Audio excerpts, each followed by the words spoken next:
کی قربانیاں قبول نہیں ہوتی۔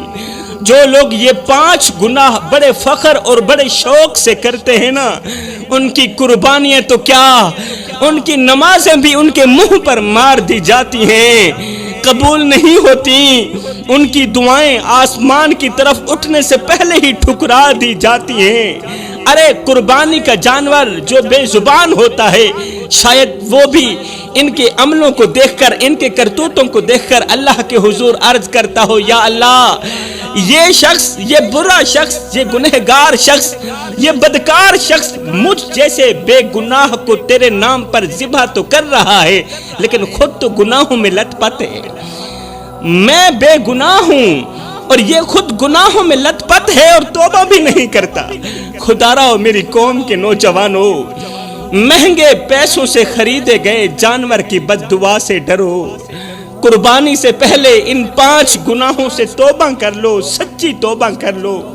یہ 5 گناہ کرنے والے بدبخت لوگ جب عید کے دن سفید کپڑے پہن کر، مہنگا جانور خرید کر فخریہ انداز میں دوسروں کو دکھاتے پھرتے ہیں نا، بڑے فخر سے کہتے ہیں ہم نے مہنگا جانور لیا قربانی کے لیے، ہم نے قیمتی جانور خریدا قربانی کے لیے، مگر وہ نہیں جانتے کہ یہ جانور ان کے لیے رحمت کا باعث نہیں بلکہ عذاب کا ذریعہ بننے والا ہے، ان کے گناہوں کی وجہ سے، ان کی بدکاریوں کی وجہ سے، کیونکہ وہ گناہ کرتے ہیں، توبہ بھی نہیں کرتے۔ وہ نہیں جانتے کہ یہ جو جانور خریدا ہے ہم نے، یہ تو ہمیں بد دعائیں دے رہا ہے۔ وہ جب چھری ہاتھ میں لیتے ہیں جانور ذبح کرنے کے لیے، جب یہ لوگ چھری ہاتھ میں لیتے ہیں تو ان کے ہاتھ تو نہیں کانپتے، لیکن آسمان کے فرشتے ضرور کانپ جاتے ہیں۔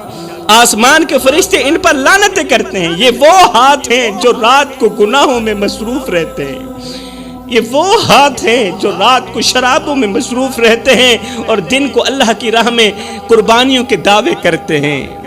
کیا اللہ ایسے دھوکے کو قبول کرے گا؟ ایسی قربانی کو قبول کرے گا؟ ہرگز نہیں کرے گا۔ میرے بھائیوں، یاد رکھو، عبادت کی بنیاد صرف رسم ادا کرنا نہیں بلکہ دل کی سچائی، نیت کی صفائی اور گناہوں سے سچی توبہ بھی ہے۔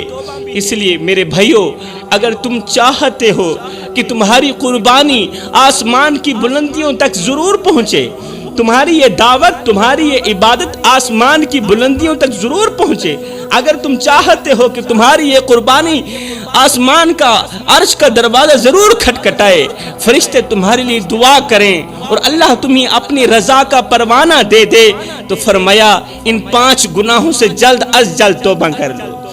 قربانی سے پہلے ہی توبہ کر لو۔ دنیا میں اگر اللہ کا پسندیدہ انسان دیکھنا چاہو، دنیا میں اگر اللہ کا پسندیدہ انسان دیکھنا چاہو تو اسے دیکھ لو جو توبہ کے دوران آنکھوں سے آنسو بہا رہا ہو، کیونکہ توبہ کرنے والا شخص میرے اللہ کو بہت زیادہ پسند ہے۔ فرمایا قربانی صرف جانور کے گلے پر چھری چلانے کا نام نہیں بلکہ یہ دل کی صفائی، نیت کی سچائی اور اللہ کی رضا کے لیے اپنی چاہتوں کو قربان کرنے کا نام بھی ہے۔ اپنی رضا کو اللہ کی رضا پر قربان کرنے کا نام بھی قربانی ہے۔ جب ایک انسان بازار سے مہنگا ترین جانور خرید کر لے آتا ہے، اس پر زیور چڑھاتا ہے، پھر لوگوں کو دکھا دکھا کر کہتا ہے کہ دیکھو میں نے کیسی قربانی کی، میں نے کتنا مہنگا جانور خریدا، وہ یہ بھول جاتا ہے کہ اللہ کو نہ تو تمہارا جانور چاہیے، اللہ کو نہ تو تمہارا گوشت چاہیے، اللہ کو نہ تو تمہارے جانور کا خون چاہیے، اللہ کو تو تمہارا تقوی چاہیے، اللہ کو تمہاری نیت چاہیے، تمہارے دل کا اخلاص چاہیے۔ قرآن صاف صاف کہتا ہے کہ گوشت اور خون اللہ کو نہیں پہنچتا بلکہ تمہارا تقوی اور تمہاری نیت اللہ تک پہنچتی ہے، یہ قرآن کا فرمان۔ اور اگر تمہارے دل میں نیت کی پلیدی بسی ہوئی ہو تو پھر قربانی کے دن تم 1,00,000 جانور ذبح کر لو۔ اگر تمہارے دل میں نیت کی پلیدی بسی ہوئی ہو تو پھر تم قربانی کے دن 1,00,000 جانور ذبح کر لو، وہ تمہارے لیے ثواب نہیں عذاب بن جائیں گے۔ میرے رسول کریم صلی اللہ علیہ وآلہ وسلم نے فرمایا قربانی کا خون زمین پر گرنے سے پہلے اللہ کے ہاں قبول ہو جاتا ہے۔ سبحان اللہ، زمین پر گرنے سے پہلے اللہ کے ہاں قبول ہو جاتا ہے، لیکن یہ اس وقت جب قربانی کرنے والا انسان بھی اللہ کے ہاں قبول ہو۔ اس وقت قبول ہوتا ہے جب انسان بھی اللہ کے ہاں قبول ہو، تب تمہارے جانور کی قربانی کا خون اللہ کے ہاں قبول ہوگا۔ لیکن جس انسان کی نظریں، قربانی کرنے والے کی نظریں اگر بے حیائی میں لت پت ہوں، جس کے ہاتھوں نے دوسروں کا حق دبایا ہوا ہو، جس کے دل میں حسد، تکبر، غرور، دکھاوا اور حرام مال کی محبت ہو، کیا اس کی قربانی قبول ہو سکتی ہے؟ ہرگز نہیں ہو سکتی میرے بھائیو۔ تم جانور کو تو قربان کر رہے ہو مگر اپنے نفس کو زندہ رکھ رہے ہو۔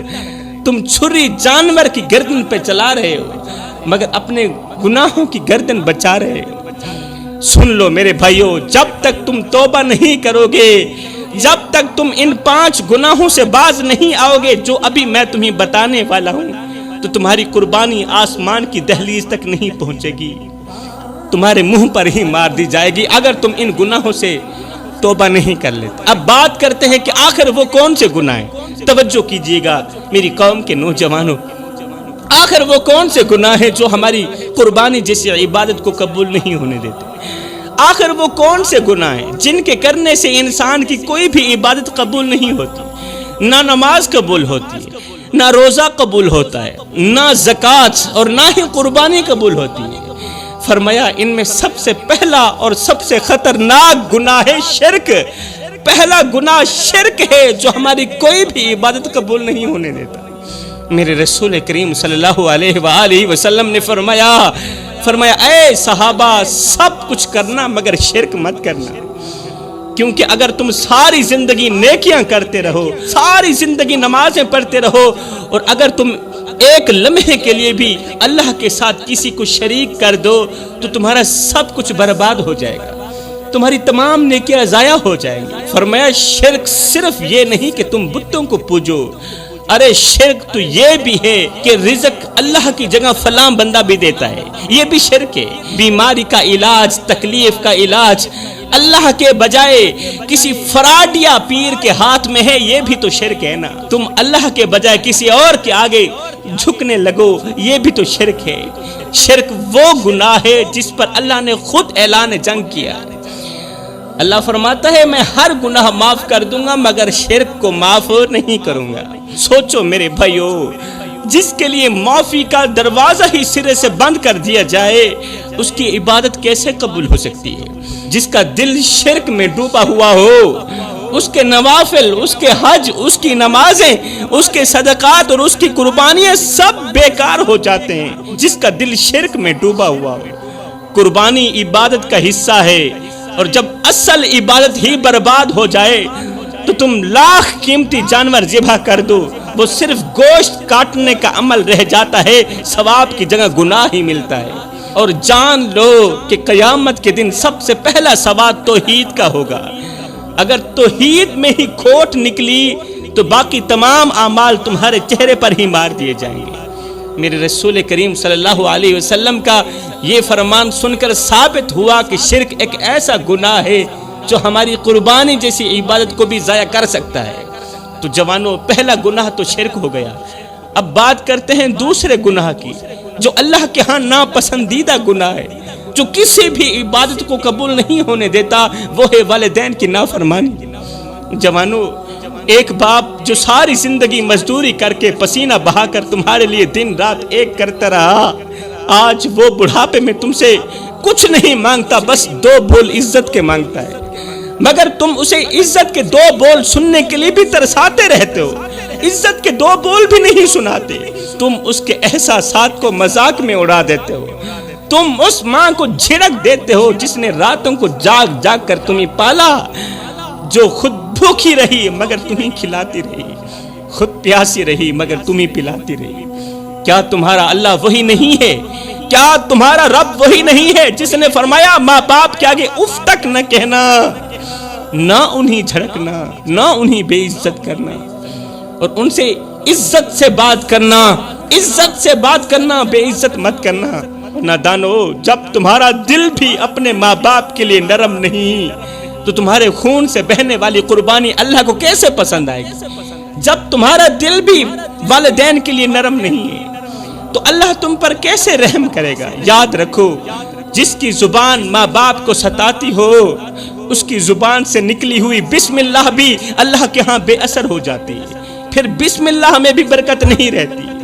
اور ایسے لوگوں کے لیے میرے نبی نے فرمایا ان کی عبادتیں برباد ہو جاتی ہیں اور وہ اللہ کی رحمت سے محروم ہو جاتے ہیں۔ کون؟ جو والدین کو دکھ دیتے ہیں، والدین کو درد دیتے ہیں۔ دوسرا گناہ بیان کرتے ہوئے میرے رسول کریم نے فرمایا جو شخص شراب پیتا ہے، جو شخص شراب پیتا ہے اور بے ہوش ہو جاتا ہے اور پھر توبہ بھی نہیں کرتا بلکہ یہ سمجھتا ہے کہ یہ دنیا تو صرف لذت اٹھانے کے لیے، شراب پینے کے لیے، نشہ کرنے کے لیے، ایسے شخص کی عبادت بھی قبول نہیں ہوتی جب تک یہ شخص پختہ توبہ نہیں کر لیتا۔ جوانوں، یہ جو شراب ہے نا، یہ عقل کی قاتل ہے، یہ جو شراب ہے یہ حیا کی قبر ہے، غیرت کا جنازہ ہے اور روح کا زہر ہے۔ اور میرے اللہ نے قرآن مجید میں شراب کو شیطان کا گندا کام کہا ہے، گندا کام، اور ساتھ ہی فرمایا شراب سے بچو تاکہ تم فلاح پاؤ، تاکہ تم کامیاب ہو جاؤ۔ مگر آج کے زمانے میں لوگ شراب کو فیشن سمجھ بیٹھے، پارٹیوں میں، شادیوں میں اور محفلوں میں شراب ایسے بہائی جاتی ہے جیسے پانی ہو، جیسے نیکی کا کام ہو۔ لوگ ہنستے ہیں، گاتے ہیں اور سمجھتے ہیں کہ یہ اصل زندگی ہے۔ ارے یہ انسانوں کی زندگی نہیں، یہ تو خنزیروں کی زندگی ہے، یہ تو کتوں جیسی زندگی ہے۔ اور جب وہ شرابی لوگ، شراب کو پانی سمجھ کر پینے والے لوگ جب اسی حالت میں قربانی کے لیے جانور خریدتے ہیں تو وہ جانور بھی شرمندہ ہوتا ہے، وہ جانور ان پر لعنت کرتا ہے کہ مجھے وہ شخص ذبح کرے گا جس کو اپنے آپ کا پتہ بھی نہیں۔ جانور ایسے شخص پر افسوس کرتا ہے کہ کاش اس کے ہاتھ میں نہ چڑھتا۔ یاد رکھو میرے بھائیو، شرابی کی دعائیں آسمان کو چھونے سے پہلے ہی مسترد ہو جاتی ہیں، اور اگر شرابی انسان توبہ نہ کرے تو اس کا حال اس خالی بوتل کی طرح ہوتا ہے جو باہر سے تو چمکتی ہے مگر اندر سے کھوکھلی ہوتی ہے، اندر سے بدبودار ہوتی ہے۔ تو فرمایا کہ شرابی کی عبادت بھی قبول نہیں ہوتی جب تک وہ پکی توبہ نہ کر لے۔ اور چوتھا گناہ ہے ظلم کرنا۔ چوتھا گناہ جو ہماری کوئی بھی عبادت قبول نہیں ہونے دیتا وہ ہے ظلم کرنا۔ فرمایا میرے نبی نے کہ ظلم قیامت کے دن اندھیروں میں بدل جائے گا، اور جو شخص کسی کمزور پر ظلم کرتا ہے، ہاتھ اٹھاتا ہے، مارتا ہے، پیٹتا ہے، کسی یتیم کی زمین ہڑپ کرتا ہے، کسی بیوہ کے حق کو مٹی تلے دفن کر دیتا ہے، کسی مزدور کی مزدوری دبا لیتا ہے، یا بہن کی وراثت چھین لیتا ہے، باپ کی وراثت میں سے اسے حصہ نہیں دیتا، وہ اگر لاکھ قربانیاں بھی دے دے، لاکھوں کے لاکھوں جانور ذبح کر دے، وہ سب ظالم کے منہ پر مار دیے جائیں گے، ثواب کی جگہ ایسے شخص کو گناہ ہی ملے گا۔ وہ چاہے لاکھوں کے لاکھوں جانور ذبح کرے، اگر کوئی ظالم ہے، ظلم کرتا ہے تو اسے ثواب نہیں، اسے گناہ ہی ملے گا، کیونکہ اللہ کا ترازو صرف گوشت نہیں تولتا، وہ انصاف بھی تولتا ہے، نیت اور دل کا درد بھی تولتا ہے۔ سنو، ظلم صرف مارنے کا نام نہیں، کسی کی خاموشی چھین لینا بھی ظلم ہے، کسی کے آنسوں کا سبب بن جانا بھی ظلم ہے۔ یاد رکھو، جس نے کسی کا دل توڑا وہ اللہ کی رحمت سے دور ہو گیا، کیونکہ کسی کا دل توڑنا بھی ظلم ہے۔ وہ جو اپنے آپ کو ظالم سمجھ کر سو جاتا ہے وہ نہیں جانتا کہ اس کے آنے والی ساتوں کی ساتوں نسلیں تباہ ہو چکی ہیں، کیونکہ اللہ خاموش نہیں رہتا، بس مہلت ہی دیتا ہے، اور جب وہ مہلت ختم ہو جائے تو ظالم کا غرور مٹی میں ملتا ہوا نظر آتا ہے۔ اس لیے اگر تم نے کبھی کسی کو ستایا ہے، کسی کے آنسوں کی قیمت پر خوشی خریدی ہے، کسی کو نیچا کر کے دکھایا ہے، خود بلندی پر چلے گئے، خود کو دوسروں سے افضل سمجھا، دوسروں کو خود سے کم تر سمجھا، تو یاد رکھو تمہاری قربانی رب کے دربار میں بے قیمت ہے۔ یہ قربانی والی عبادت تب تک قبول نہیں ہوگی جب تک تم لوگ پختہ توبہ نہیں کر لیتے۔ تو فرمایا پانچواں گناہ، آخری گناہ جو کوئی بھی عبادت قبول نہیں ہونے دیتا وہ ہے چغلی، غیبت اور حسد کرنا۔ یہ زبان سے نکلا ایک ایک لفظ وہ زہر ہوتا ہے جو دلوں میں نفرت بھرتا ہے، رشتوں کو جلا دیتا ہے اور اعمال کو راکھ کر دیتا ہے۔ میرے رسول کریم نے فرمایا غیبت کرنا مردہ بھائی کا گوشت کھانے کے برابر ہے، غیبت کرنا اپنے سگے مردہ بھائی کا گوشت کھانے کے برابر ہے۔ اور افسوس آج اگر ہم غور کریں تو ہمارے معاشرے کی عورتیں صبح اٹھتے ہی ساس کی غیبت، شام ہوتے ہی سسر کی چغلی، رات کو شوہر کی برائیاں، اور جب دل چاہا نندوں اور پڑوسیوں کی چغلیاں۔ یہ جو زبان ہے نا، یہ تمہارے لیے عزت کا دروازہ بھی کھول سکتی ہے، اور یہی زبان تمہیں جہنم کی گہرائیوں میں بھی دھکیل سکتی ہے۔ تم نماز بھی پڑھتی ہو، روزہ بھی رکھتی ہو، قرآن کی تلاوت بھی کرتی ہو، لیکن اگر تمہاری زبان دوسروں کی عزت تار تار کرتی ہے تو یاد رکھو تمہاری قربانی بھی قبول نہیں، پھر تمہاری نماز بھی نامکمل ہے، اور تمہاری دعائیں آسمان تک نہیں جائیں گی، کیونکہ غیبت عبادتوں کو ایسے کھاتی ہے، چغلی عبادتوں کو ایسے کھاتی ہے، حسد عبادتوں کو ایسے کھاتی ہے جیسے آگ لکڑیوں کھاتی ہے۔ اور حسد وہ بیماری ہے جو دل کو ایسا کالا کر دیتی ہے کہ انسان کو دوسروں کی خوشی بھی اذیت لگتی ہے، پھر دوسروں کی خوشی بھی برداشت نہیں ہوتی۔ تو یہ ہیں وہ 5 گناہ جو انسان کی کوئی بھی عبادت قبول نہیں ہونے دیتے۔ خدا را میرے بھائیو، ان گناہوں سے جلد از جلد سچی توبہ کر لو، پختہ توبہ کر لو، اور اپنے گھر میں رحمت کے فرشتوں کو مت روکو، کیونکہ جب گھر میں شرک ہو تو برکت اٹھ جاتی ہے، جب والدین کا دل دکھایا جائے تو سکون بھاگ جاتا ہے، جب شراب کا گلاس ہاتھ میں اٹھایا جائے تو دعاؤں کے دروازے بند ہو جاتے ہیں، جب کسی مظلوم پر ظلم کیا جائے تو رب کی غیرت جوش میں آ جاتی ہے، اور جب تم کسی کی عزت اچھالتے ہو، غیبت کرتے ہو، چغلی کرتے ہو، حسد سے جلتے ہو، تو سمجھ لو کہ تم نے اپنی عبادتوں کے خزانے خود آگ میں جھونک دیے، خود آگ میں جھونک دیے۔ او اللہ کے بندو، تم اللہ کی رضا تو چاہتے ہو مگر عمل شیطان والے کرتے ہو۔ یا اللہ، میں دعا کرتا ہوں ہمیں ان 5 گناہوں سے جلد از جلد توبہ کرنے کی توفیق عطا فرما۔